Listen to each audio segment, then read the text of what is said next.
মুসলমান ইমানদার, এই জন্য সাবধান। এই দেশের মুসলমান এত শান্ত। ও মুসলমান গো, এই সুযোগে ইহুদি খ্রিস্টানরা মুসলমানের সুরাত দইরা মুসলমানের ঈমান কিনিয়া নিতেছে। আল্লাহ পাক রব্বুল আলামিন শপথ করে বলেন, আসমানের কসম, কিয়ামতের দিনের কসম, ওয়াল ইয়াউমিল মাউউদ ওয়া শাহিদ ওয়া মাশহুদ। শাহিদ মানে যেটা ঘুরা ফিরা সামনে আসে, সাক্ষী আসে, সাক্ষী আইসা সাক্ষী দেয় আদালতে। ঠিক আল্লাহ পাক শাহিদ দ্বারা জুমার দিনের কথা বলেন। জুমার দিনটা ঘুরিয়া ঘুরিয়া মানুষের সামনে আসে। আল্লাহ বলেন, ওই দিনের কসম খাইলাম। ওয়া মাশহুদ, যেই দিন মানুষগুলো ওই দিনের সামনে যায়। কোন দিনের সামনে? 9 জিলহজ, আরাফাতের দিন। আল্লাহ পাক বলেন, গোটা পৃথিবীর মুসলমান ওই দিন আরাফাতের ময়দানে যায়। ওই দিনের কসম আল্লাহ খায়া বলেন, চারটা শপথকে আল্লাহ কসম করে বলেন, হে নবী, আপনি কোনো চিন্তা করিয়েন না, বিপদ আসবেই নিশ্চিত। কারণ ঈমানদার জান্নাত পাবে না বিপদের সম্মুখীন হইয়া পরীক্ষা না দিয়া, বরং ঈমানদারের ঈমান যত মজবুত হবে, ঈমানের পরীক্ষা তত কঠিন হবে। এবার আল্লাহ পাক 4 জিনিসের শপথ খাইয়া অতীতের একটা কঠিন মুসিবতের ঘটনা শুনাইতেছেন। ঈমানের অগ্নি পরীক্ষায় যে পাশ করেছে তার একটা দৃষ্টান্ত আল্লাহ সূরা বুরুজের ভিতরে বলেন, কুতিলা আসহাবুল উখদুদিন নারি যাতিল ওয়াকুদ ইযহুম আলাইহা কুউদুন ওয়া হুম আলা মা ইয়াফআলুনা বিল মুমিনিনা শুহুদ। মুসলমান ইমানদার আল্লাহর গোলাম, আল্লাহ পাক বলেন, কুতিলা আসহাবুল উখদুদ, আমি আল্লাহ পরীক্ষা খননকারীদের ধ্বংস করে দিলাম। আসহাবে উখদুদ সহিহ মুসলিম শরীফের ভিতরে ঘটনা টানা হয় আয়াতের অনুকূলে, একটা সুন্দর ঘটনা। আসহাবে উখদুদ বলতে পরীক্ষা খননকারীর দল।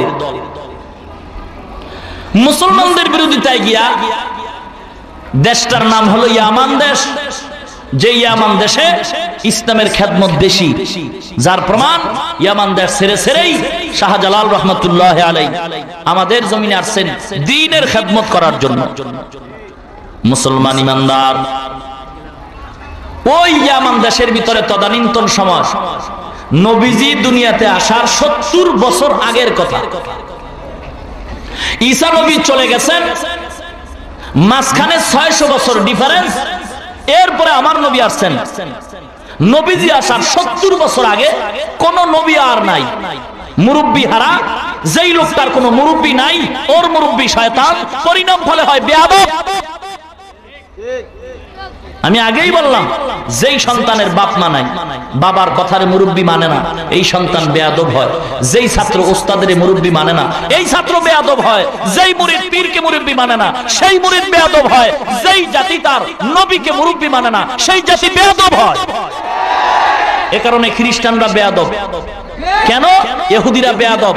ওরা কয় ঈসা নবীর কোনো বাপ নাই, সেহেতু ঈসা নবী যারর সন্তান। খ্রিস্টানরা কয় ঈসা নবীর যেহেতু কোনো বাপ নাই, সেহেতু ঈসা নবী আল্লাহর সন্তান। দোনোটা বেয়াদব, পরিণাম ফল জাহান্নাম। এই যেই লোকটার কোনো মুরব্বী নাই, সেই লোকটার দিক নির্দেশনা ছাড়া মনের চাহিদা চলে, নফসের পিছনে চলে, যার কারণে কথায় ভুল হয়, কাজে ভুল হয়, মানুষের বরদোয়া পায়। তদানীন্তন সময় ইয়ামান দেশের জালিম বাদশার নাম লেখছে তাফসিরে ইউসুফ জু নওয়াজ। সে ছিল মূর্তি পূজারী, মুসলমান দেখলেই অত্যাচার। 70 বছর আগের ঘটনা নবীজির দুনিয়াতে আসা। যেহেতু ঈসা নবীও নাই, নবী আমার নবীও নাই, মাঝখানে নবী হারা উম্মত পথভ্রষ্ট হইতেছে। এই অবস্থায় ইউসুফ জু নওয়াজ জালিম বাদশার দেশে এক জাদুঘর ছিল। বয়স বাড়তে বাড়তে বাড়তে বাড়তে মরবে মরবে ভাব, তখন একটু ভয় আসছে। বাদশারে গিয়া কয়, বাদশাহ, একটা সুন্দর যুবক ছেলে আমাকে দিবেন, আমার এই জাদুবিদ্যা তাকে শিখাই দিব, আমার বংশ রক্ষা হবে, আমার সুনাম থাকবে, আপনার রাজত্ব ঠিক থাকবে। বাদশাহ ওজিরকে লাগাই দিল, দেখো কোথায় এরকম একটা সুন্দর যুবক সন্তান পাওয়া যায়। খুঁজতে খুঁজতে একটা ছেলে পাইল। তাফসীরের ভিতরে ছেলেটার নাম হলো আব্দুল্লাহ বিন তামের। আব্দুল্লাহ বিন তামের। একে বাদশা ডেকে বলে, আমার সরকারি তহবিল থেকে খানা দানার ব্যবস্থা খরচ বহন করা হবে, আমার এই রাজপ্রসাদে থাকবে আর সরকারি কোয়ার্টারে থাইকা প্রত্যেকদিন ক্লাস হিসাবে পাদ্রীর কাছে যাইবা, ওই জাদুঘরের কাছে যাবা, জাদুবিদ্যা শিখবা, সব ব্যবস্থা করা হবে। আব্দুল্লাহ বিন তামের বাদশার কথায় পড়ে জাদুঘরের কাছে যায় আর বিদ্যা শিখতেছে। হঠাৎ করে চুপে চুপে একদিন কানে কানে খবর হয় যে এখানে খ্রিস্টান পাদ্রী ঈসা নবীর এক উম্মত আছে, সে দ্বীনের খেদমত করে গোপনে গোপনে। খবরটা পায় আব্দুল্লাহ বিন তামের একদিন সেখানে গিয়ে হাজির হয়ে গেল। হাজির হওয়ার পরে ইসলামের কথা শুনে ভালো লাগছে, মুসলমান হয়ে গেছে। তবে পাদ্রী কইছে মুসলমান যে হইছে এটা জানো সাবধান, ইসলামের দুশমনরা টের না পায়। কারণ ইঁদুর যদি বিড়াল দেখে খুব খুশি, কথা কয় না, ইঁদুরে বিড়াল দেখলে খুশি। ইঁদুরে বিড়াল দেখলে কি অপেক্ষা থাকে যে সাহেবের সাথে একটু মোলাকাত করব, নাকি দৌড়ের মাথা? মুসলমান ইমানদারেরা ইঁদুরে বিড়াল দেখলে যেমন মেজাজটা খারাপ হয়, যেমন ভয় হয়, এ মুসলমান গো, আল্লাহর দুশমন, নবীর দুশমনরা, পয়গম্বর হারা উম্মত, শয়তানের বন্ধুরা আল্লাহর কোরআন শুনলে, ওয়াজ মাহফিল শুনলে, টুপিওয়ালা দেখলে, আলেম দেখলে, কোরআনের বয়ান শুনলে তেমন বড় ভয় পায়। ইমানের শক্তি নিছে, একটা পাথর হাতে নিছে আর গোপনে বলে আল্লাহ, পাদ্রীর ধর্মই যদি সত্য হয় তাহলে আমি পাথর মারার সঙ্গে সঙ্গে যেন সাপ মারা যায়। বিসমিল্লাহ বলিয়া আব্দুল্লাহ বিন তামের যখন কঙ্কর নিক্ষেপ করছে, সঙ্গে সঙ্গে সাপ রাস্তায় মারা যায়। মানুষের কানে মুখে আওয়াজ হয়ে গেছে, যুবক ছেলের ভিতরে মাল আছে।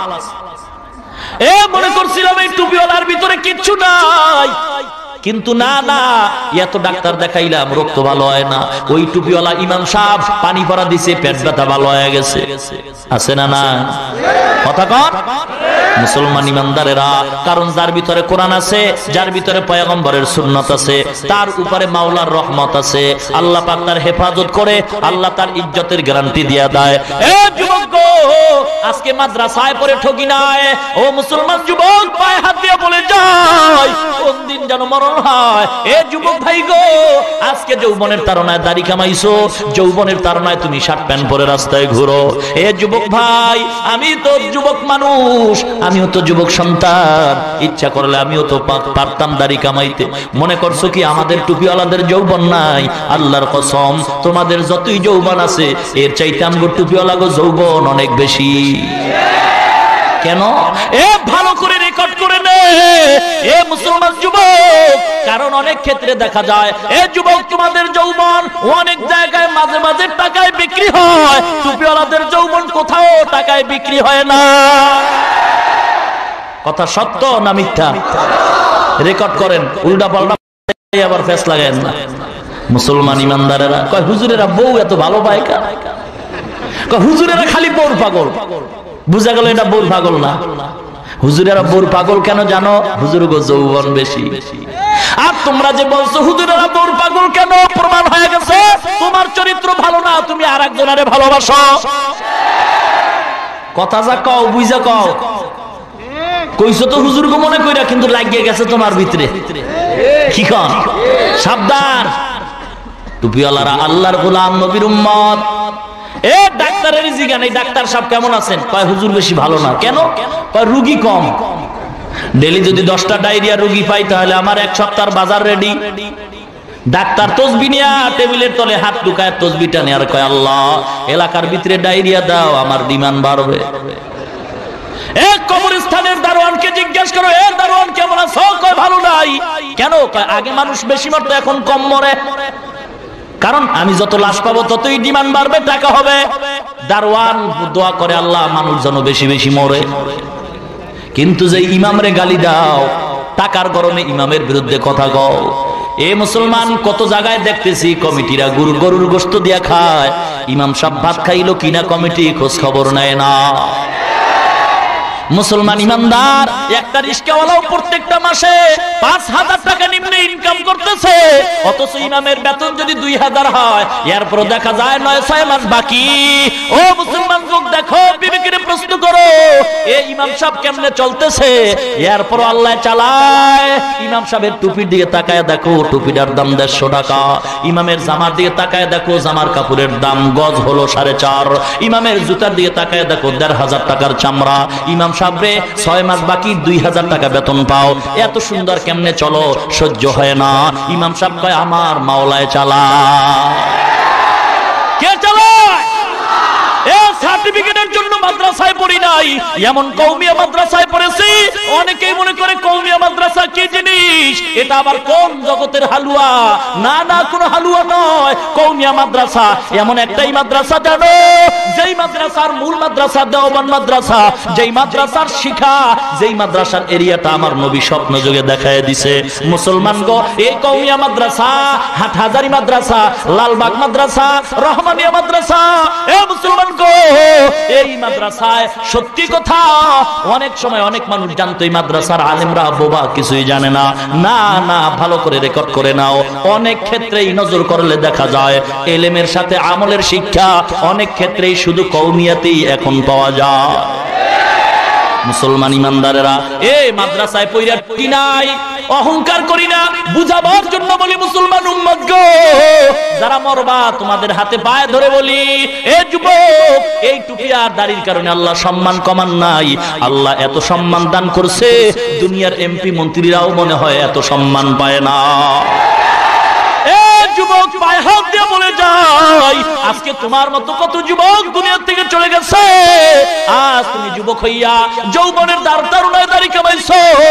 আমিও তো পারতাম যদি একতারায় ডান হাতে নিয়ে আর এক হাতে হারমোনিয়াম নিয়ে রাস্তায় ওই যে গুলিস্তানের বইয়া যদি গানে টান মারতাম, কোন মাইয়া আমার পিছে দৌড় না দিত। মুসলমান ইমানদার, কেন এবার টুপি মাথায় দিলাম? টুপি মাথায় দিলে নাকি মাথাটা গরম হয়? বোকা, না না, টুপি মাথায় না দিলেই মাথা গরম হয়। টুপি মাথায় দিলাম, লম্বা জামা পরলাম, কেন যুবক? আল্লাহর কোরআন পড়ে দেখলাম কোরআনের ভিতরে কোনো ভুল নাই। বরং আমি কেন দেখবো? এই কোরআনটারে রিসার্চ করছে ভারতের 22টা ভাষার পণ্ডিত শিব শক্তি মহারাজ। আল্লাহর কোরআন রিসার্চ কইরা মুসলমান হয়ে গেল। আমেরিকার বৈজ্ঞানিকের দিকে তাকাও, নীল আর্মস্ট্রং, মাইকেল কলিন্স, আল্লাহর কোরআন বুঝছে, মুসলমান হয়ে গেছে। আল্লাহর কালামের সত্যতার প্রমাণ পাইয়া, নবীজির জীবনী পড়া শেখ আহমদ দিদার কালেমা পড়ে মুসলমান হয়ে গেছে। মুহাম্মদ আলী কেলে কালেমা পড়ে মুসলমান হয়ে গেছে। হাজার হাজার ইহুদি খ্রিস্টান মুসলমান হয়। মুসলমান ইমানদার বর্তমান বৈজ্ঞানিকরা সবকিছু রিসার্চ করতেছে। আমার নবী কেন ডিলাকুলুকের কথা বললেন? আমার নবী কেন মেসওয়াকের কথা বললেন? আমার নবী কেন সাদা পোশাককে বেশি পছন্দ করতেন? বৈজ্ঞানিকরা রিসার্চ করে দেখে নবীজির প্রত্যেকটা আদেশ হলো মানুষের কল্যাণের জন্য। বৈজ্ঞানিকরা সব রিসার্চ করে বাইর করতেছে, মেসওয়াকের কথা বলছে মানুষের কল্যাণের জন্য, ঢিলাকুলুক যাদের ব্যবহারের কথা বলছে মানুষের কল্যাণের জন্য। কারণ যারা ঢিলাকুলুক ব্যবহার করে না, এদের হাতের ভিতরে, এই তালুর ভিতরে কোটি কোটি ছিদ্র। বৈজ্ঞানিকরা রিসার্চ করে বের করছে, যেই লোকটা ঢিলাকুলুক ব্যবহার করবে না, এই লোকটা যদি সাবান দিয়েও হাতটা ধোয়, ময়লা হাতের তালু দিয়া ছিদ্র দিয়ে ঢুকে ওই মহিলা ঘরে যাইয়া যদি মশলা পিষে, তখন ঘামায় হাতের তালু ঘামলে ময়লাগুলি বের হয়। এ পুরুষ, যেই স্ত্রী, যেই কাজের মেয়েটা ঢিলাকুলুক ব্যবহার করে না, বৈজ্ঞানিকদের থিওরি মতে এই ঢিলাকুলুক ছাড়া এর হাতের মশলা রান্না খাওয়া মানে পায়খানা খাওয়ার সমান। এই জন্য নবী ঢিলাকুলুকের কথা বলছেন। বৈজ্ঞানিকরা কয় পয়গম্বর মানুষের কল্যাণের জন্যই কথা বলছেন। এ ইমানদারেরা, আল্লাহ পাক রব্বুল আলামিন এত নিয়ামত দান করছে। ও যুবক ভাই, আজকে যুবক আল্লাহ তোমারে বানাইছেন। আমার নবী যুবকদের জন্য সুন্দর বাণী শোনায় গেছেন। এ যুবক ভাই গো, আজকে তুমি আল্লাহর মহব্বত অন্তরে ঢুকাইতে পারলা না। যদি বলি দাঁড়িয়ে রাখছো না কেন? কয় চাকরি পাওয়া যাবে না। এ যুবক, আমি আপনাদের বিবেকের কাছে প্রশ্ন রাইখা যাই, মোবাইলে বয়ানটা রেকর্ড কইরা বালিশের সাথে লাগায় শুইনেন। আজকে তাকায় দেখেন, সরকারি দলের ভিতরে আপনার মতো বহু যুবক আছে দাঁড়িয়ে রেখে নামাজ পড়ে, এবং দেখা যায় তার যাদের টাকায় মাদ্রাসা চলে, ঠিক কিনা? এ মুসলমান গো, বিরোধী দলের ভিতরে তাকায় দেখো, আপনার মতো হাজার হাজার যুবকরা দাঁড়িয়ে রেখে নামাজ পড়ে এবং তাদের টাকায় মাদ্রাসা চলে। তাকায় দেখো সরকারি দল, কর্মচারী, এবং তাকায় দেখো প্রশাসনের লোক, র‍্যাব বাহিনী বলো, আর্মি বিডিআর বলো, এদের ভিতরে দাড়িওয়ালা নামাজি যুবক আছে না নাই? এ যুবক ভাই গো, তাকায় দেখো যারা ব্যবসা করে, কৃষিজীবী, চাকরিজীবী, ও যুবক ড্রাইভারদের ভিতরে তাকাও। যুবক তোমার মতো যুবক দাড়িওয়ালা নামাজি ড্রাইভার আছে না নাই? ব্যবসায়ী আছে না নাই? এবার তাকাও স্কুলের কলেজের বারান্দায়, ভার্সিটির বারান্দায় হাজার হাজার যুবকরা দাঁড়িয়ে রেখে নামাজ পড়ে, কলেজে পড়ে, দাঁড়িয়ে রেখে নামাজ পড়ে, ভার্সিটিতে ক্লাস করে, আছে না নাই? এ যুবক ভাই, তুমি কেন পারবা না? মনে হয় কপালটা পুড়ে গেছে, পোড়া কপালে মনে হয় আর জোড়া লাগবে না। এ যুবক মনে করছো কি বুড়া হইয়া মরবা? একদল আবার যুবকরা কয় বিয়া করার পরে দাঁড়িয়ে রাখবো। বলো আমাগো দাঁড়িওয়ালাকে কি বউ নাই? এই আমগো দাঁড়িওয়ালাকে বউ নাই? নাই মানে আছে, মানে অনেক ভালো, অনেক ভালো। চামড়ার ভালো না চরিত্র ভালো? এ কথা চ্যালেঞ্জ করে বলতে পারি, দাড়িওয়ালা, টুপিওয়ালা, দাড়িওয়ালা নামাজির বউ যত আরামে শান্তিতে আছে, এমন শান্তিতে মনে হয় কারো বউ না। যাই দেখেন স্বামী স্ত্রীর লগে দেখা নাই, মাঝে মাঝে মোবাইলে কথা কয়, পরে কথা কয় বিজি, ঠিক কিনা? হ্যাঁ হ্যাঁ। স্বামীর মেজাজ গরম, ডান হাতে কামাই করি, বাম হাতে কামাই করি, এত টাকা যায় কই জানো না? এমন বিবি ঘরে আনছো যেই বিবি তোমারে না জানাইয়া তোমার ঘামওয়ালা টাকাগুলি খরচ কইরা পার্কে দৌড়ায়, বন্ধু বান্ধব নিয়ে ঘুরে, তোমার ঘামের টাকায় দেখা যায় কোনো বরকত পাওয়া যায় না। যদি তোমার টাকায় বরকত পাইতে চাও, অল্প টাকা কামাই করো, তবে বিবিটা নেককার ঘরে ঢুকাও। এমন বিবি যদি ঘরে রাখো, যেই বিবি স্বামীর জন্য দোয়া করে, যেই বিবি ঘরে গেলে স্বামীর সালাম দেয়, এর মতো শান্তিওয়ালা মানুষ আর দুনিয়ায় নাই। যেই লোকটার বউ ভালো না, ওই লোকটার মতো শান্তিতে আর কেউ নাই। আর যেই মানুষটার বিবি সুন্দর ভালো ব্যবহার করে, এর মতো শান্তিতে আর কেউ দুনিয়াতে নাই। সমানের স্লোগান দিয়া চাকরি মাকরি শেষ, ইজ্জত যাওয়ার পালা হয়ে গেছে। চাকরি কইরা বাড়িতে গেছে রাত্রিবেলা, স্ত্রীও সমান, স্বামীও সমান, দুজনের বেতন 50 কইরা। বাড়িতে যায় বইছে ভাত খাইব, কিন্তু একটু রেস্ট নিয়া যে বসবে, মশায় যেই জ্বালাইতে আসে বসা যায় না, মেজাজ গরম হয়ে গেছে। স্বামী আবেগে কয় বিবি কি আর করার, চাকরি করলাম সারাদিন, অফিস টাইম, ভাত খাওয়ার সুযোগ পাই নাই, একটু মশারিটা যদি টানায় দিতা। বিবি কয় সাবধান, বেতন তোমার চেয়ে আমারও কম না, তুমি টানায় লও, সমান অধিকার, ডোন্ট মাইন্ড। কপাল পইরা গেছে। স্বামী কয় এটার তো কৌশলে সাইজ করতে হইব, এটারে ডাইরেক্ট পারা যাইব না, কারণ কানে দইরা আবার উড়াইব। মুসলমান ইমানদার এবার স্বামী ডাক দিয়া কয় বিবি গো, একটু পরামর্শ যদি মানতে চাও। বলে কি বলো? আমরা দুজনে কথা বন্ধ করব, লটারি ধরবো, লটারিতে যে পাস করে সেই মশারি টানাবে, মশারি টানাবে না যে ফেল করবে সেই টানাবে। কয় ঠিক আছে লটারি দাও। স্বামী কয় বিবিরে কথা বন্ধ করে দাও, চুপ। এরপরে আগে যে কথা কইব এই মশারি টানাইব। বাস দুজন রেডি হয়ে গেছে, চুপ হয়ে গেছে, কথা কয় না, মশারি টানাবার ডরে। চোরারা কয় দুইজনে হোমানে টাকা কামাই করে, চুরি করার সুযোগ পাই না। এই চোরারা কই আছে ঢোক, এরা ওয়াদা করছে কথা কইব না, এই ফায়ে জানিতে পারো। ঘরের ভিতরে ঢুকছে, চাবি লয়, বিবি দেখতেছে কথা কয় না, মশারি টানাবার ডরে। আলমারি খুলতেছে, স্বামী কথা কয় না, মশারি টানাবার ডরে। সব গাট্টি গুট্টি রেডি করছে, গাট্টি বানতেছে, মাথায় নিয়ে যাইতেছে। এবার শেষ সময় তাকায় দেখে একটা চোরা, শেষরা চোরা, বাতের পাতিল ধরে মাথায় লইছে। বিবি কয় সারাদিন না খায় রইলাম, এইবার পাতিলদারে লয়ে যাও। এমন মশারি টানাবার ধরে কথা কম না, আর না খায় রাইতে ভেটকায় থাকি। আর এক চোরায় যখন তরকারির পাতিল লইছে, বিবি কয় লটারির গুল্লি বাড়ি, ধমক দিয়ে কয় চোরা রে, ভাতের পাতিল লিস না, সাবধান। স্বামী কয় মশারি টানা। ও মুসলমান ইমানদার গো, মশারি টানাবার ডরে আজকে চুপ হয়ে থাকতেছ। এ টুপি মাথায় দিলাম, আলেম হইলাম, জেলখানায় যাওয়ার ডরে হক কথা বলবো না, মার খাওয়ার ডরে কোরআনের কথা বলবো না। আর এই ফাঁকে ইহুদি খ্রিস্টানেরা, ওর দালালেরা আমার কোরআনের বিরুদ্ধে কথা বলবে, চুপ করে থাকবো মার খাওয়ার ডরে। নবীর সন্ত্রাস বলে গালি দিবে, চুপ করে থাকবো মার খাওয়ার ডরে। তা কখনো মুসলমানের কাম্য হতে পারে না। ও মুসলমান গো, এই জন্য সাবধান হয়ে যাও। মশারি টানাবার ডরে কথা বন্ধ হয়ে যাবে, আর ঘরের মাল চুরি হয়ে যাবে। এটা কোনো পোকা ছাড়া কার স্লোগান হতে পারে না। আজকে মুসলমান ইমানদার কোরআন পড়লাম, হাদিস পড়লাম, মাদ্রাসায় পড়লাম, আল্লাহ মুসলমান বানাইছে। আজকে আমাদের নাকের ডাকায় ইহুদির বাচ্চারা মাস্তানি করবে, আমাদের মাথার উপরে পাও রাইখা ইহুদির বাচ্চারা মাস্তানি করবে। এটা কখনো এক বিন্দু রক্ত থাকতে সুযোগ দেওয়া হবে না।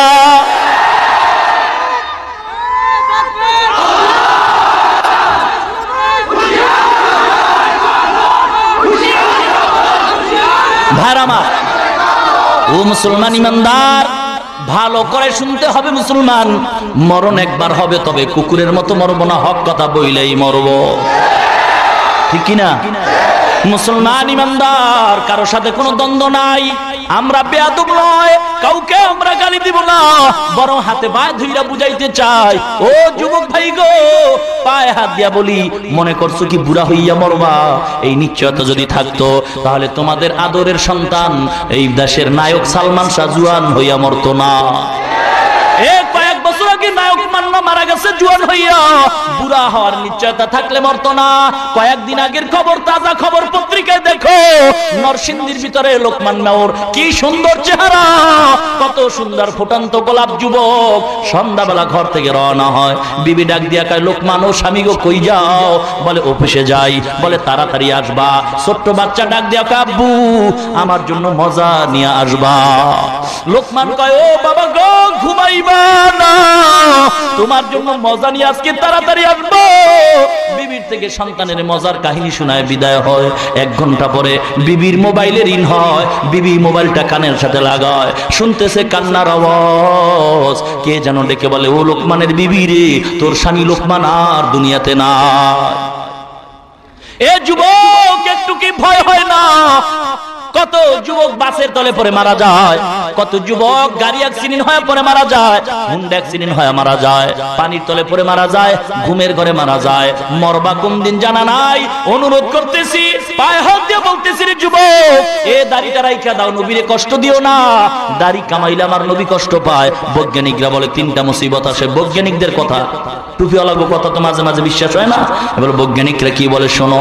বৈজ্ঞানিকরা বলে দাড়ির উপরে অস্ত্র লাগাইলে চোখের পাওয়ার কমে, 2 নম্বরে যৌবনের শক্তি কমে, 3 নম্বরে অকালে মরণ হয়। আমার নবী বলছেন, যেই মানুষটা ঘুমায় যায় গুনাহ করার শক্তি থাকে না, কিন্তু যারা দাড়ির মধ্যে অস্ত্র লাগাবে, পয়গম্বর বলেন 24টা ঘন্টা ফেরেশতারা অনবরত গুনাহ লিখতেই থাকে।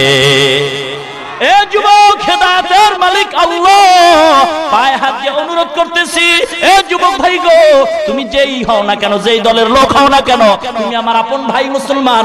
মরতে যদি হয় মুসলমানের সাইনবোর্ডটা লাগায়া দাও, আমার নবীরে কষ্ট দিও না, আমার নবীর সুন্নাত মানো, দেখবা সম্মান বাইরা যাবে। দেখো তোমার মতো সন্তান আব্দুল্লাহ বিন তামেরকে আল্লাহ সুন্দর সম্মান দান করছে। আব্দুল্লাহ বিন তামের এবার সাপ মারছে, আর একদিন রাস্তা দিয়া চলতেছে, মুসলমান আব্দুল্লাহ বিন তামের তাকায় দেখে একদল মানুষ রাস্তার পাশে দাঁড়ায় আছে, যাইতে পারে না। কি ব্যাপার? বলে একটা বাঘ আমাদের কষ্ট দেয়। আব্দুল্লাহ বিন তামের এবার হাতের ভিতরে কঙ্কর নিয়ে বিসমিল্লাহ বলে মারলো, বাঘ সাথে সাথে মারা গেল। আব্দুল্লাহ বিন তামের কাছে হাজার হাজার মানুষ যায়, রোগের জন্য যায়, আব্দুল্লাহ বিন তামের ফু দিয়া দেয়, ভালো হয়ে যায়। এক অন্ধ আব্দুল্লাহ বিন তামের কয়, আমার চোখটা ভালো করে দাও। আব্দুল্লাহ বিন তামের আল্লাহর নামে আঙ্গুলটা চোখের উপরে টানছে, চোখ ভালো হয়ে গেছে। মুসলমান ইমানদারেরা, এটা কি আব্দুল্লাহ বিন তামের ক্ষমতা না আল্লাহর ক্ষমতা? টুপিওয়ালাদের কোনো ক্ষমতা নাই, ক্ষমতা কোরআনের আর আল্লাহর। কার? আল্লাহ। কিন্তু আল্লাহ পাক টুপিওয়ালাদের বন্ধু, নবীর বন্ধু, আলেমদের বন্ধু। এই জন্য সাবধান, আলেমদের মনে যেন কষ্ট না যায়, কারণ তার ভিতরে কোরআন আছে। আলেম যদি কষ্ট পায় আমার নবী কষ্ট পাবেন, কারণ নবী আর দুনিয়ায় আসবেন না, নবীর নবুয়তের দায়িত্ব পালন করবেন হক্কানি উলামায়ে কেরাম। মুসলমান ইমানদার, এই জন্য অনুরোধ করি সাবধান হয়ে যাও। আব্দুল্লাহ বিন তামের চোখ ভালো করে দেওয়ার পর বাদশার আদালতে একজন উজির ছিল, তারও একটা চোখ অন্ধ। আব্দুল্লাহ বিন তামের খবর পায়, গোপনে কয় আমার চোখটা ভালো করবা।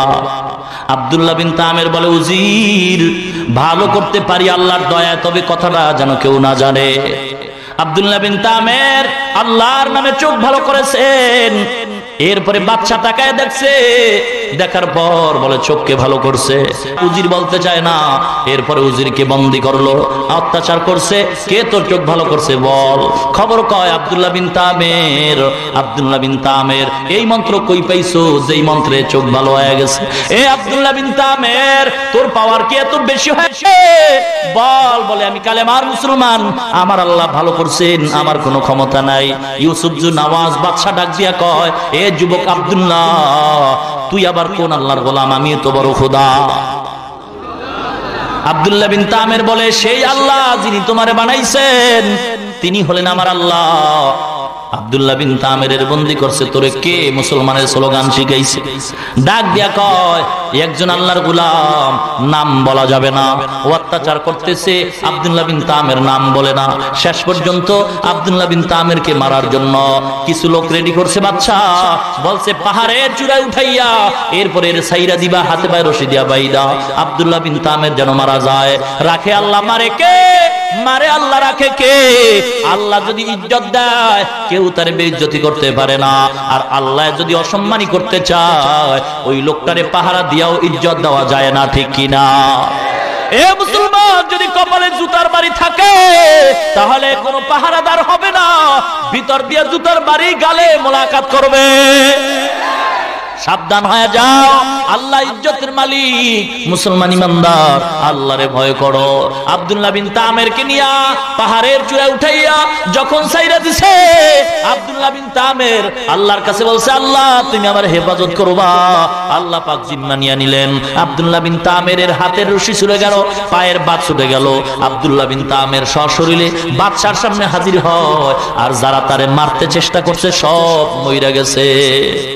বাদশা কই মরলি না? মরাটা কি এতই সহজ? তুমি কি মরার মারণের মালিক নাকি? এবার আর একদল রেডি করছে, এরে পারা যাবে না, যাও নদীর মধ্যে ভাসায় দাও। বিশাল নৌকা ভাড়া করছে। আব্দুল্লাহ বিন তামেরের হাতে পায়ে রশি লাগায় নদীর ভিতরে ফালায় দিবে। নদীর মাঝখানে যাওয়ার পরে কঠিন তুফানের মধ্যে যখন ফালায়, আব্দুল্লাহ বিন তামের আল্লাহর কাছে দোয়া চাইছে, আল্লাহ তুমি আমার হেফাজত করবা যেন আমার ক্ষতি না হয়। আল্লাহ বলেন, এই পানিরে সাবধান, আমার আব্দুল্লাহরে তুই আস্তে আস্তে নদীর কিনারায় পৌঁছায় দে। আব্দুল্লাহ বাইচে আসছে, আর সব নৌকার ভিতরে যারা আব্দুল্লাহর দুশমন সব মারা গেছে। এবার আব্দুল্লাহ আবার আইছে। বাদশা এবার কি করি? কোনো কাজ হইতো না, কারণ আমার ভিতরে যে মন্ত্র আছে ফুদেলে তুই জ্বলে যাবি, ঠিক কিনা? মুসলমান ইমানদারেরা, মুসলমানের কোন অস্ত্র লাগে না, কামান বিমান লাগে না। এ মুসলমান তো গরিবের দল, মুসলমানের টাকা নাই, পয়সা নাই, ইয়ার পরও কেন ভয় পায় বেঈমানেরা? ইয়ার পরও কেন ইহুদিরা ভয় পায়? ওরা জানে মুসলমানের কাছে এমন একটা অস্ত্র আছে যেই অস্ত্রের সামনে দুনিয়ার বানানো অস্ত্রগুলি ফেল হয়ে যায়। মুসলমানের কাছে এমন অস্ত্র আছে গো, এই আল্লাহর কোরআন পড়ছে, ফজরের নামাজে দাঁড়াইয়া সব ইমামরা মুক্তাদিরা একটা দোয়া আছে, ওই দোয়া যদি পইরা মাওলার দরবারে কান্দে, যেই বেঈমানদের বেলায় এই দোয়াটা চলবে, ওই বেঈমানরা মুহূর্তের ভিতরে দুনিয়া থেকে বিদায় নিতে বাধ্য হয়ে যাবে। মুসলমান ইমানদার, এই জন্য সাবধান। আল্লাহ পাক রব্বুল আলামিন আব্দুল্লাহ বিন তামেরের বাঁচায় দিল। আব্দুল্লাহ বিন তামের কয়, বাদশা পাগলামি করিও না, মারতে পারবা না, যদি তোমার এতই শখ লাগে মারবা, আমি মরতে রাজি, কারণ আমার মরণের কোনো ভয় নাই। মুসলমান মরণটারে নবী বলছেন মুসলমানের জন্য হাদিয়া। মুসলমান দুনিয়াতে থাইকা যত কষ্ট পাবে, মরণের পরে আল্লাহ পাকের বিনিময়ে অনেক অনেক শান্তি দান করবে। আব্দুল্লাহ বিন তামের কয়, আমারে মারতে হইলে আমি বুদ্ধি দেই, এই বুদ্ধিতে মারো। কি বল? কয়েকটা ময়দানে দিন তারিখ কইরা আমার হাজির করো। হাজির কইরা আমি তীর দিব তোমাদের হাতে, এই আমার হাতে তীরটা, এইটা আমার গলায় মারবা এবং আরবিতে একটা শব্দ বলবা, তাহলে আমি মইরা যাব। জল্লাদ কই? এই যে জল্লাদ, শোনো আব্দুল্লাহ বিন তামের কি তদবির শিখাইতেছে। আব্দুল্লাহ বিন তামের বলে, তুমি তীরটা মারবা, আর মারার আগে বলবা বিসমিল্লাহি রাব্বিল গুলাম বলে মারবা। মারার সাথে সাথে আমি আব্দুল্লাহ দুনিয়া থেকে বিদায় হয়ে যাব। তারিখ করা হয়, লক্ষ লক্ষ মানুষ ময়দানে হাজির। আব্দুল্লাহ বিন তামের ছেলেটা স্বেচ্ছায় কারাবরণ করতে চায়, এটা তো সাধারণ ব্যাপার না। স্বেচ্ছায় মরতে চায়, এটা সাধারণ ব্যাপার না। কে কোন ট্যাবলেট খাওয়াইলো, যেই ট্যাবলেট খাইয়া মরার জন্য পাগল, বলে এটা মদিনার ট্যাবলেট। কোথার ট্যাবলেট? মদিনার ট্যাবলেট। মুসলমান ইমানদারেরা স্বেচ্ছায় মরতে চায়, ইমানদার, কারণ মরণের ভয় নাই। ও মুসলমান, মৃত্যু যেহেতু একবার হবে, শত্রু মারে আর যেই মারে, পানিতে মরি আর বাসের তলে পড়ে মরি, মৃত্যু যেহেতু হবেই। আল্লাহকে ভয় করবো, আর কাউকে ভয় করে কোনো লাভ নাই। যাদেরকে ভয় করতে চাই এরাও তো জেলখানার মেহমান, ঠিক কিনা? কি স্লোগান! এ মুসলমান, সব ধোঁকাবাজির দল একদল রাস্তায় ঘুরে আর স্লোগান দেয়, নেতা তুমি আছো যেখানে আমরাও আছি সেখানে। নেতায় যখন জেলখানায়, বাটপার ঘরে ঘুমায়, ঠিক কিনা? যখন জেলখানে বাইরে হইছে না আবার দৌড় দিছে, আরে কি না কষ্টে আছিলেন। মুসলমান ইমানদার শুধু দুনিয়ার লোভ আর কিচ্ছু না। আসল বন্ধু পাওয়া বড় কঠিন, সব স্বার্থের জন্য ঘুরে।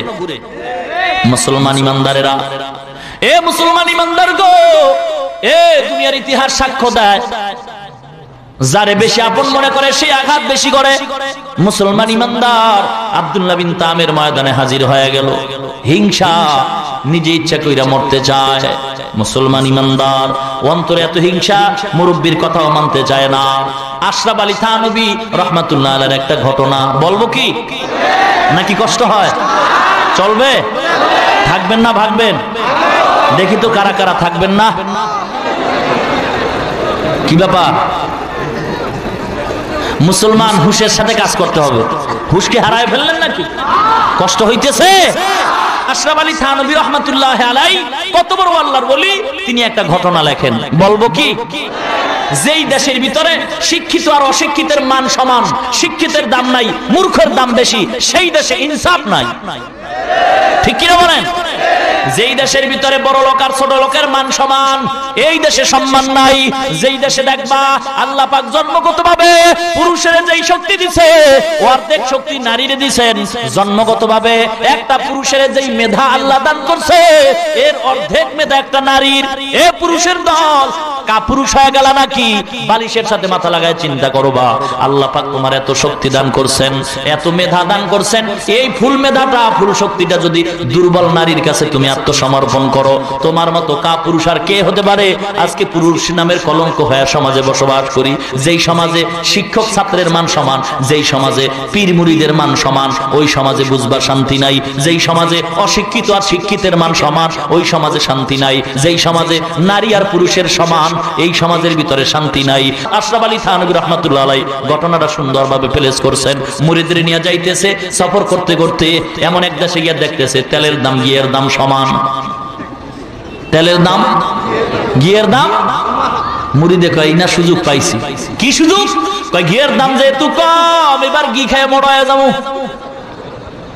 পিসাব কয় না না, যেই দেশে তেলের দাম ঘিয়ের দাম সমান, এই দেশের সব মানুষ জালেম, ইনসাফ নাই। যেই দেশে নারী পুরুষের দাম সমান, বুঝবো ওই দেশে ইনসাফ নাই, সব হয়ে গেছে বেইনসাফি। কারণ নারীর দাম সমান হতে পারে না, পুরুষের দাম সমান হতে পারে না। মুসলমান ইমানদার, তাহলে পুরুষেরা, মহিলা যদি একটা বাচ্চা গর্ভে নেয়, দ্বিতীয় বাচ্চা পুরুষের গর্ভে নাও, তাহলেই হবে সমান। ঠিক কিনা? মুসলমান ইমানদার সমান কোনদিন হতে পারে না। আল্লাহ পাক তো বানাইছেন সমান ছাড়া ভিন্ন ভিন্ন করিয়া, সমান হওয়ার কোনো সম্ভাবনা নাই। মুরিদে কয় না হুজুর, ঘি খাইয়া মোটা হয়ে যাবো, আপনার কথা মানি না। ইমাম আল্লাহর ওলি কয় আমার কথা না মানলেই বিপদ আসবে। আল্লাহর ওলি মুরিদের মানাইতে পারে নাই, এবার আল্লাহর ওলি চলে গেলেন। কিছুদিন পর লাগছে এক বিপদ। এই মুরব্বীর কথা না মানলে কি বিপদ? দুই চোরায় গেছে বলে একবারই চুরি করছে। চতুর্পার্শ্বে দেওয়াল, দেওয়াল ছিদ্র কইরা ঢুকতে যাই এক চোরায় পুড়ে মরছে। দেওয়াল ভাঙ্গিয়া পড়ছে, মরছে। দ্বিতীয় চোরায় আদালতে যায় মামলা দিয়েছে বাড়িওয়ালার বিরুদ্ধে। মামলা দিছে মহামান্য আদালত, বাড়িওয়ালার দেওয়ালটারে এত নরম করে বানাইছে গা, যার কারণে আমার চোর ভাই মরছে, এটারে তাড়াতাড়ি ফাঁসি দেন। চিন্তা করছেন কেমন কোয়ালিটির আদালত আর কেমন কোয়ালিটির আসামি আর বিচারক। আদালত বলে ঠিক আছে বাড়িওয়ালারে ডাকো। বাড়িওয়ালা আসামির কাঠ করে, এই দেওয়াল নরম করে উঠেছিস কা, এবার তোর ফাঁসি। বাড়িওয়ালা কয় স্যার মাপ চাই, আমার কোনো দোষ নাই। কয় কার দোষ? কয় রাজমিস্ত্রি, ও নরম করে উঠেছে। আদালত কয় তোরে বেকসুর খালাস। এবার রাজমিস্ত্রি নিয়ে আয়। রাজমিস্ত্রি আইসা দাঁড়ায় গেছে। রাজমিস্ত্রি কয় কি ব্যাপার, এই দেওয়ালটারে নরম বানাইছো কা? রাজমিস্ত্রি কয় ক্ষমা চাই, দোষটা আমার না, যেই জোগালি সিমেন্ট বালু মিলাইছে পানি বেশি দিছে। আদালত কয় বেকসুর খালাস। এবার ওই জোগালির আন। জোগালি আদালতে হাজির হইছে, ডাক দিয়া কয় পানি বেশি দিছো কেন? কয় হাতিতে দৌড় মারছি, হাতির ভয় পায়া পানি বেশি দিছি। এবার হাতিওয়ালারা ডাক, তুই বেকসুর খালাস। হাতিওয়ালা আসছে, ডাক দিয়া কয় হাতিওয়ালা তোমার হাতি নিয়ে কেন আসছো এবং হাতি কেন লাভ দিছে? এবার হাতিওয়ালা কয় স্যার আমার কোনো দোষ নাই। দোষটা কার? এক মহিলা স্বর্ণের অলংকার লইয়া আমার হাতির সামনে দৌড় মারছে, স্বর্ণের অলংকারের ঝনঝনিতে হাতি চমকে উঠছে। এবার ডাক মহিলারে ডাক। তুমি বেকসুর খালাস। মহিলা আদালতে হাজির হয়ে গেছে। হাজির হওয়ার পর তুই স্বর্ণের অলংকার কেন লইছো? বলে ও স্যার আমার দোষ নাই, দোষ হলো স্বর্ণকারের। এবার স্বর্ণকারের হাজির করা হয়। মহিলা বেকসুর খালাস, স্বর্ণকার এমন ঝনঝনি আওয়াজওয়ালা স্বর্ণ কেন বানাইছো? এবার স্বর্ণকারের কোনো জবাব নাই। এবার ফাঁসির রায় হয়। ও জল্লাদ যাও স্বর্ণকারের ফাঁসিতে ঝুলাও। স্বর্ণকারের ফাঁসির মধ্যে নিছে। বিদেশ থেকে রশি যে আনছে গলায় ঢুকায় দেখে যে সব গলার সাথে আর রশির মিল নাই। গলা হইছে চিকন, রশির ফাঁস হইছে মোটা।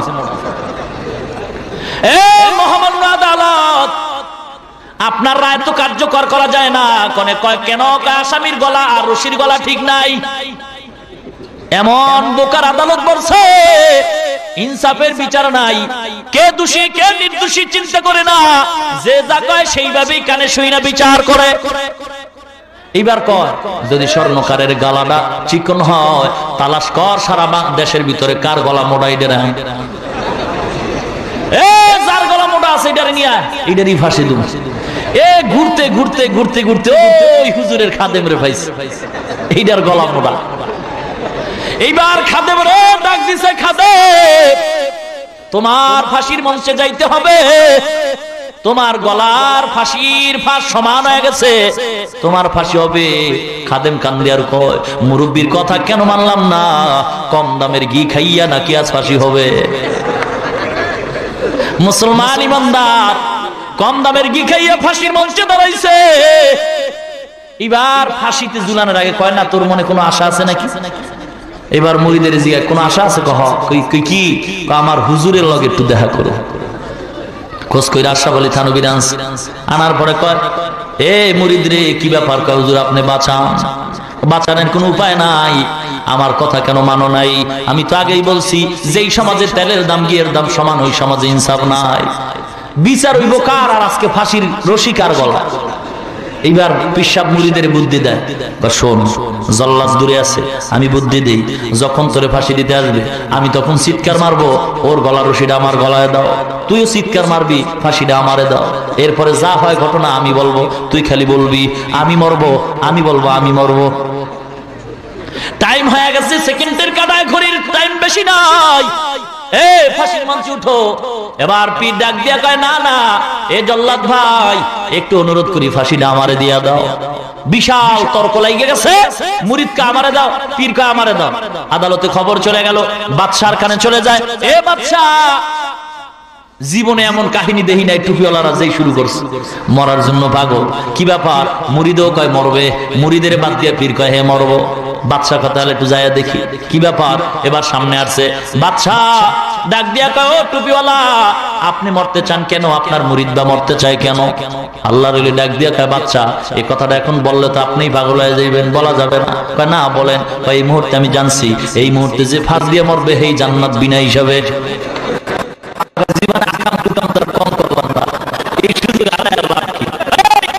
আমার দিয়া আলা আকলারা পেশা খামোশি বুয়াদ পেশায় জাহেল ফারামুশি বুয়াদ। ও মুসলমান এই জন্য সাবধান হয়ে যাও, যেই দেশের ভিতরে তেলের দাম ঘিয়ার দাম সমান ওই দেশে ইনসাফ নাই, ওই দেশে মাওলার রহমত নাই। যেই দেশে নারী পুরুষের দাম সমান ওই দেশে ইনসাফ নাই, ওই দেশে ইনসাফ কখনোই পাওয়া যাবে না। পরিণাম ফলে আল্লাহর গজব আসবে। কেন আসে না? এই ওয়াজ মাহফিলের কারণে আল্লাহ গজব দেয় না। আব্দুল্লাহ বিন তামের ময়দানে হাজির হয়ে গেছে, মরার জন্য রেডি। লক্ষ লক্ষ মানুষ হাজির হয়ে গেছে।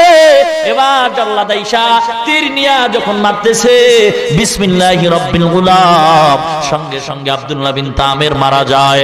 এই আব্দুল্লাহ বিন তামের স্বেচ্ছায় মরণের খবর দেখা লক্ষ লক্ষ ওই সমাজের মানুষ খ্রিস্টানরা সঙ্গে সঙ্গে উচ্চ আওয়াজে পড়ে উঠছে লা ইলাহা ইল্লাল্লাহু ঈসা রূহুল্লাহ। বাদশার মেজাজ গরম হয়ে গেল, একটারে থামাইতে পারলাম না, 10টা দিয়ে আবার জ্বালা দিল। এক আব্দুল্লাহরে মারলাম, আবার 1000 আব্দুল্লাহ জ্বালাইলো। কি করা যায় ব্যাপারটা বুঝলাম না। টুপিওয়ালারে গালি দেয়, একটা মাদ্রাসা বন্ধ করার চিন্তা করে 1000 মাদ্রাসা দাঁড়ায় যায়। এক টুপিওয়ালারে ফিনিশ করার চিন্তা করে 1000 টুপিওয়ালা দাঁড়ায় যায়। কারণ কি? যদি কোনো আল্লাহর খাঁটি গোলামের উপরে খারাপ আচরণ হয় তখন আল্লাহ আসমান থেকে থেকে গজব নাজিল করে, ঠিক কিনা? মুসলমান ইমানদার, এই জন্য বলতে চাই, এই সমাজে টুপিওয়ালাদের ভিতরে ভণ্ড আছে। কোন মাদ্রাসায় কিসের ট্রেনিং হয়, গোয়েন্দা বাহিনী দিয়ে খবর নাও আর তদন্ত করে সাইজ করো। সাবধান, আমার দেশ পবিত্র দেশ, আমার দেশের বিরুদ্ধে যেন কোনো বিদেশিরা খারাপ আচরণের শব্দ উচ্চারণ করতে না পারে, ঠিক কিনা?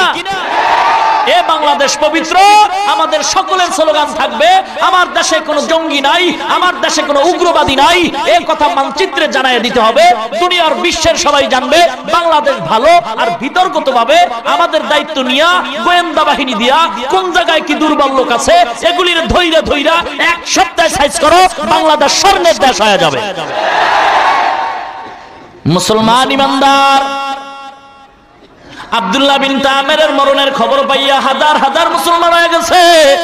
এবার বাদশা কয় কি করা যায়, বিশাল বড় অগ্নিকুণ্ড সাজাও, একটা একটা ধইরা আগুনে ফালাও। ও পর্দার অন্তরালের মা, আমি শুনেছি অনেক মহিলারও আছে এই ময়দানে। সেই শেরপুরের লোক, জিনাইগাতির লোক আসছে কিনা? অনেক লোক বহু দূর থেকে আসছে। ও মুসলমান ইমানদারেরা, পর্দার অন্তরালের মা, আমিও তো একটা মায়ের সন্তান। এ বৃদ্ধ বাবাজিরা, আল্লাহ সন্তান দিছে, আমিও তো মায়ের সন্তান গো। আমার মা বাবা কত ধন্য, আব্দুল কাদের জিলানীর মা বাবা কত ধন্য, শাহজালালের মা বাবা কত ধন্য গো, হাফেজ কোরআনের মা বাবা কত ধন্য, মুসলমান ইমাম মুয়াজ্জিনদের মা বাবা কত ধন্য।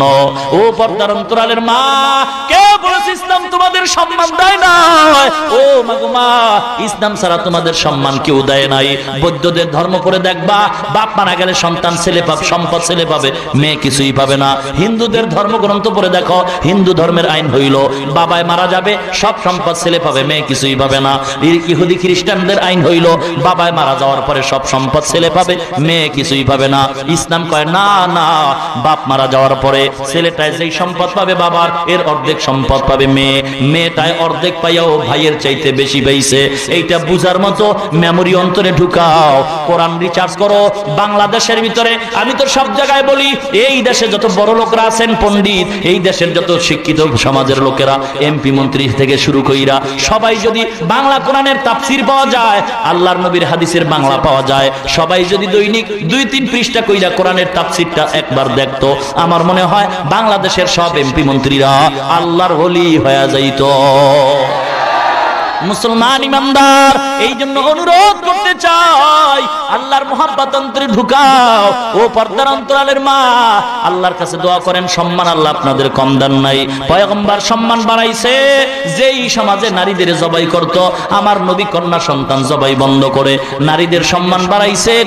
ও মা, আপনারা নবীদের মা, আলেমদের মা, হাফেজ কোরআনের মা, একজন আলেমের মা হও, আল্লাহর কাছে দোয়া করেন, আল্লাহ এমন সন্তানের মা বাবা বানায় দাও, মরণের পরে যেন সন্তান জানাজা পড়াইতে পারে। জোরে বলেন আমিন, আরো জোরে কোন আমিন।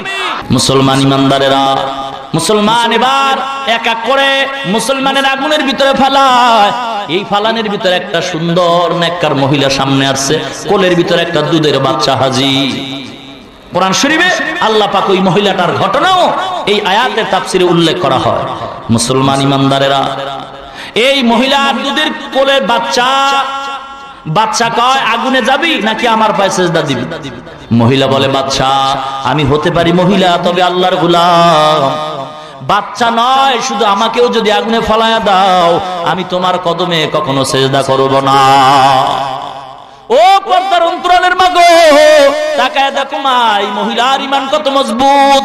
ও মা, আপনাদের এত সম্মান, যদি আলেমের মা হও, হাফেজ কোরআনের মা হও, পর্দায় থাকো, স্বামীর খেদমত করবা, মুসলমান আল্লাহ সম্মান বাড়ায় দিবে।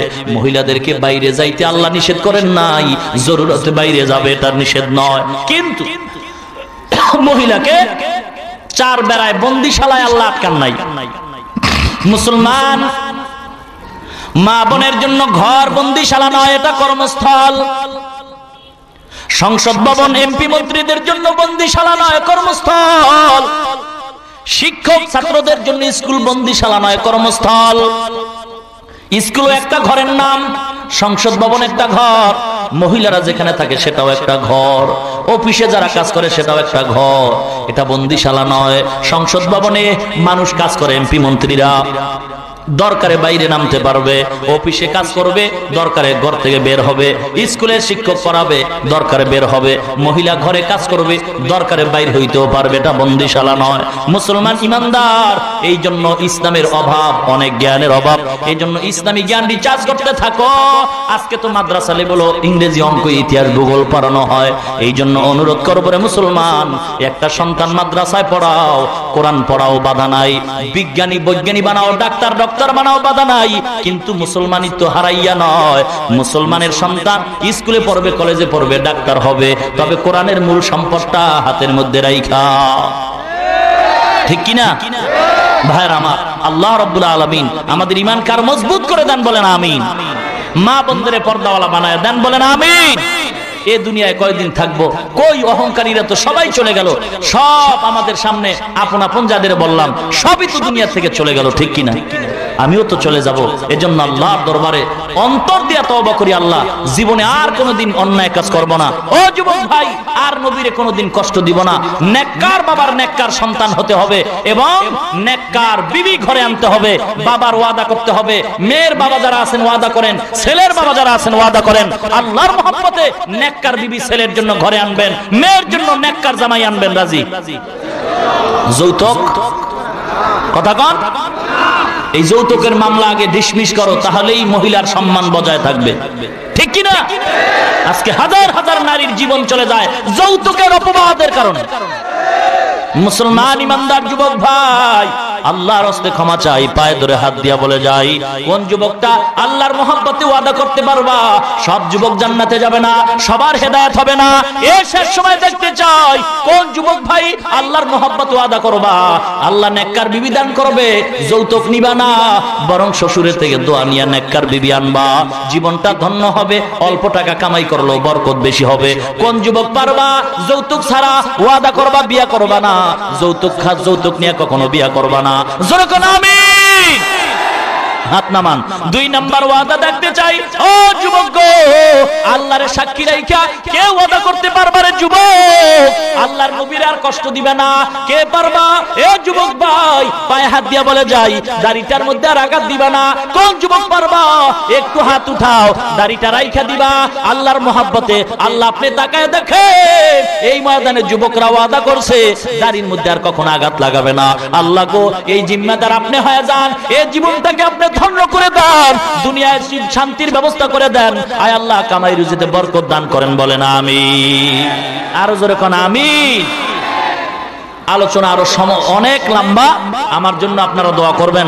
ঢাকা যাত্রাবাড়ি এলাকায় একটা নতুন মাদ্রাসা আমি দিয়েছি, ইংরেজি শিক্ষা ও আরবি শিক্ষার সমন্বয়, কিতাব বিভাগ, আরবি, হেফজখানা, নুরানি সহ সকলের কাছে দোয়া চাই, আল্লাহ যেন মাদ্রাসা কবুল করেন। সারা দুনিয়াতে আলেম পাওয়া যায়, হক কথা বলার আলেম পাওয়া করো অভাব। এজন্য আপনাদের কাছে দোয়া চাই, আল্লাহ পাক সমস্ত মুসিবত থেকে নিজ কুদরতি হাতে যেন আমাকে হেফাজত করেন এবং সারা দুনিয়ায় দ্বীনের সহিহ কোরআন হাদিস মতে আমল করতে পারি এবং সেই মতে দ্বীনের খেদমত আল্লাহ করার তৌফিক দান করেন। আমিন।